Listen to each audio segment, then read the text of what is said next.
ऐसी 1,00,000 गायें बाबा के महल में ही हैं।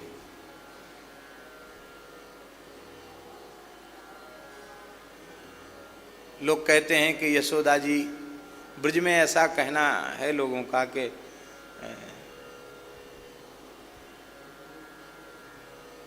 कल आपने बधाई में भी सुना, 80 बरस की आयु में सुत ऐसो जायो है? कल बधाई में यही तो गाया ना, ब्रज में है रही जय जयकार, नंद घर लाला जायो है। आज की 80 वर्ष की माताएं तो वृद्ध हो जाती हैं, पर श्री यशोदा जी पद्मा गैया का दूध दही घी सेवन करती हैं, इसलिए न तो यशोदा जी का भी एक बाल पका है और ना ही नंद बाबा का एक बाल पका है। भले ही लिखने वाले कोई गीत भजन लिखने वाले लिख दें कि रात भर में बाबा की दाढ़ी हो गई काली, एक कोई भजन भी गाते हैं, क्या गाते हैं, ले काली, तो सवेरे से खिजाब लगा लिया का बाबा ने।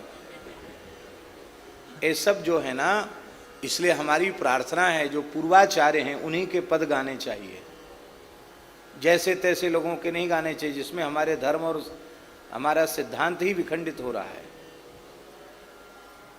तो बाबा और मैया बूढ़े ना आए, हाँ बूढ़े होते तो लाला कैसे हो, तो बूढ़े नहीं है बाबा। अरे भाई, भागवत के मूल श्लोकों को देखें ना,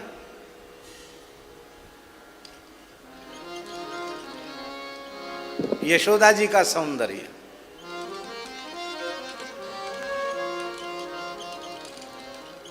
क्षौमं वासः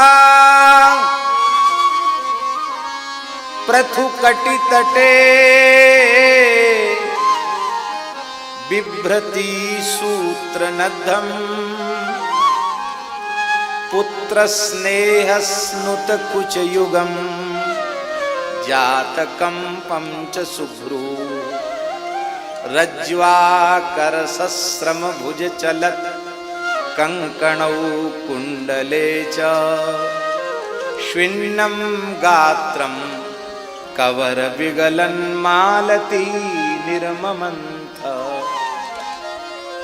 क्या अद्भुत!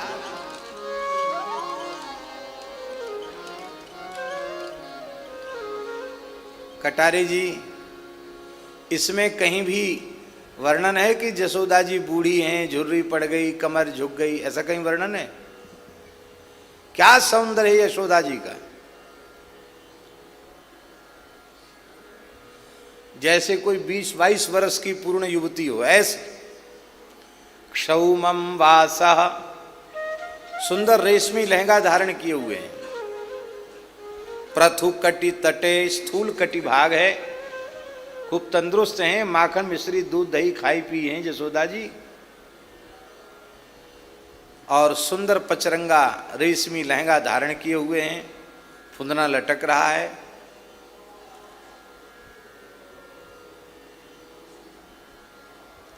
सुंदर चुनरी ओढ़े हुए हैं यशोदा जी, और पुत्र स्नेह स्नुत कुच युगम, वात्सल्य के कारण दोनों पयोधरों से दूध झर रहा है।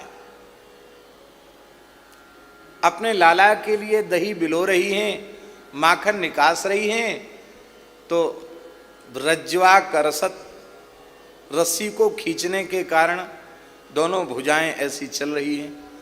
बड़ी सुकोमला हैं श्री यशोदा जी। उस रस्सी को खींचकर मथने के श्रम के कारण श्रम बिंदु, पसीने की बूंदें आ रही हैं मुक्कमल पर, और वेणी ऐसे ऐसे लहरा रही है, उसमें मालती के फूल गुथे हुए हैं, एक एक करके पुष्प झर रहे हैं, एक साथ भी नहीं झर रहे हैं, क्रमशः झर रहे हैं, मानो वे पुष्प विचार कर रहे हैं।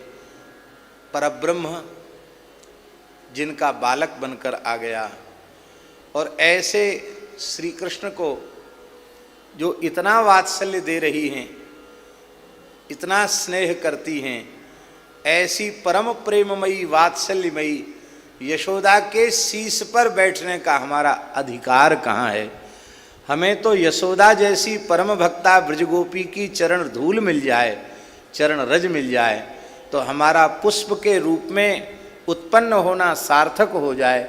मानो इसी कारण से वे उनकी वेणी में स्थित एक एक फूल झड़झड़ करके माँ के चरणों का स्पर्श कर रहे हैं, मानो यशोदा जी की चरण रज ले रहे हैं।